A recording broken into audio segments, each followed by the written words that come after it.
একটা কঙ্কালকে বালুর মধ্যে গেড়ে দাঁড় করালেন, কঙ্কালের একটা হাড্ডি। এই হাড্ডিটা এত বড় ছিল যে সাহাবারা ওই হাড্ডির নিচে দিয়ে ওট সহ, ওটের হাওদাত সহ যেতে পারছিলেন এবং ব্যাক করতে পারছিলেন।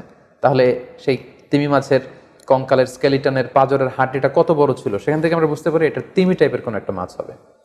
সফর শেষ করে ওনারা যখন মদিনায় আসলেন তখন আল্লাহ রাসূল সাল্লাল্লাহু আলাইহি ওয়াসাল্লামকে ওনারা পুরো ঘটনার বৃত্তান্ত খুলে বললেন এবং জিজ্ঞেস করলেন, ইয়া রাসূলুল্লাহ, এই যে এত বড় তিমি মাছের মতো একটা মাছ যে আমরা খেয়েছি, আমরা তো জানি না এত বড় মাছ এটা খাওয়া শরীয়তে বৈধ কিনা।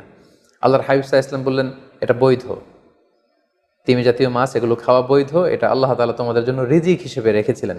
সহিহ মুসলিমে যেই বর্ণনাটা এসেছে, তিনি বললেন যে হুয়া রিজকুন আখরাজাহুল্লাহু লাকুম, এটা আল্লাহর পক্ষ থেকে তোমাদের জন্য নির্ধারিত একটা রিস্ক। এবং আল্লাহ রাসূল সাল্লাল্লাহু আলাইহি ওয়াসাল্লাম বললেন, ফাহাল মা আকুম মিন লাহমি, ওই মাছের গোশত তোমরা যে প্রিজার্ভ করেছিলে ওইখান থেকে কি তোমাদের কাছে কিছু আছে?